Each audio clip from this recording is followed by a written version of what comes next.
In the last weeks of the war, where were you and what was happening around you? நான் கடைசி கிழமையில் வந்து நாங்கள் மக்கள்லாம் சேர்ந்து பங்கர்கள் இருந்தோம். பங்கர்கள் கேட்க வந்து செல்லெல்லாம் வந்து பங்கர்கள் கிளம்பலாம் வழிகிட்டது. அப்படி இருக்க இராணுவம்லாம் சுற்றி வளைச்சிட்டுது. சுற்றி வளைச்சி கூடுதலாக செல்கள் வந்து பங்கர்களுக்கு மக்களுக்கு மேலே தான் விழுந்துட்டுருக்குது. இப்போ அதில் நானும் அதில் காயப்பட்டு நான் பங்கர் கேட்க எங்களோட பங்கருக்குள்ளே வந்து செல் விழுந்து 7 பேர் செத்தவை நான் நேரடியாக பார்த்துருக்கேன். அதை விட பங்கருக்கு இருக்கிற செல் விழுதுன்னு சொல்லி மேலே எழும்பி மேலே வந்தால் மேலே ரைவல் அதில் அடித்து ரவுண்ட்ஸ் வந்து ஆக்களுக்கு விழுவுது. அதை நான் நேரம் கண்டிருக்கேன். Isn't the truth that many Tamil civilians died in the days of April and May 2009 because you, in the Tamil Tigers, would not let them escape? You forced them to stay with the Tigers, and if they tried to leave, they were shot. Isn't that the truth?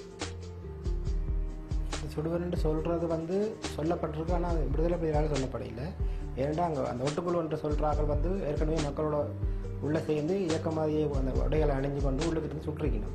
அதை வந்து நேராக மக்களே வந்து இப்போ சொல்கிறாங்க, மக்கள்கிட்ட நீங்கள் நேராக கேட்டிங்கன்னா தெரியுமா சொல்லிடலாம். ஏன்னா மக்களோட உயிர்களை வந்து எப்பயுமே பேணி பாதுகாக்கிறது தான் அதாவது எல்டிடி என்று சொல்கிற அமைப்பு வந்து மக்களோட உயிர்களை எப்பயும் எந்த மக்களோட உயிர்களையும் வந்து பாதுகாக்கிறது. அவை வந்து மக்களை எப்பயும் சுட மாட்டேனும். அது வந்து நான் உறுதியாக சொல்கிறேன். சின்ன பிள்ளைகிட்ட கேட்டாலும் சொல்லிவிடும். இந்தியாவில் வந்து எல்லா மக்களும் மாறி கிடைக்கிறது காரணம் இப்போ இராணுவத்தின் கடுபிடியும்.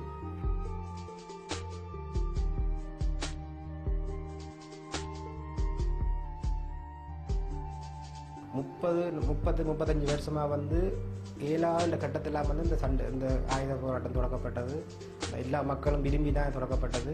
இன்னும் வந்து ஒரு 2 வருஷமோ 3 வருஷமோ போன பிறகு நீங்களாக பார்த்தீங்கன்னா தெரியும், திருப்பி அதே மக்கள் அதே ஆயுதத்தை தூக்கி சின்னத்தில் போராட வேண்டிய ஒரு கட்டம் வந்து அவங்க அந்த மக்களாலேயும் உருவாக்கப்படும். ஏன்னா மக்கள் கேட்குறத வந்து எதுவுமே இந்த ஸ்ரீலங்கா அரசாங்கம் வந்து மக்களுக்கு கொடுக்க இல்லை.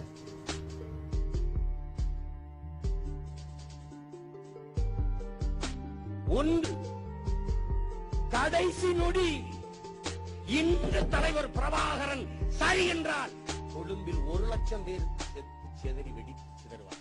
1 லட்சம்